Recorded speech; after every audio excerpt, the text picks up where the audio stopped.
ഇതെന്താ സംഭവം എന്ന് മനസ്സിലായോ? ഇതാണ് റോസ്റ്റഡ് സേമിയ കേട്ടോ. അപ്പോൾ ഞാൻ ഇന്ന് പരീക്ഷിക്കാൻ പോകുന്നത് നമ്മുടെ സേമിയ ഉപ്പുമാവാണ്. സവാളയ്ക്ക് നല്ല എരിവാണ് ഗൈസ്. ഉപ്പുമാവിന് വേണ്ട സംഭവങ്ങൾ എന്തൊക്കെയാണ് അതൊക്കെ മൊത്തം അരിഞ്ഞ് വെച്ചിട്ടുണ്ട്. നല്ല ആനച്ചന്താണ് കേട്ടോ ഈ സേമിയ കാണാൻ വേണ്ടിയിട്ട്. ഓൾറെഡി റോസ്റ്റഡ് ആണ്, നല്ല പഞ്ഞിക്കെട്ട് പോലെ ഇരിക്കുന്ന സേമിയാണ്, ഒട്ടും കനയില്ല, ഭയങ്കര തിന്നായിട്ടുള്ള സേമിയാണ്.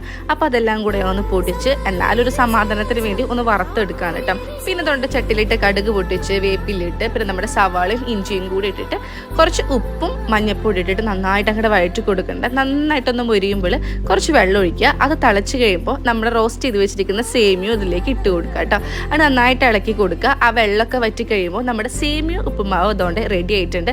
കുറച്ചും കൂടെ കട്ടിയുള്ള സേമിയ ആണെങ്കിൽ ഇതിനേക്കാൾ ടേസ്റ്റ് ഉണ്ടായിരിക്കും. അപ്പോൾ സേമിയ പായസം മാത്രമല്ല, നമുക്ക് ഇനി ഇങ്ങനത്തെ കുറച്ച് വിഭവങ്ങളും പരീക്ഷിച്ച് നോക്കാം. അപ്പോൾ എല്ലാവർക്കും ഇഷ്ടമായി.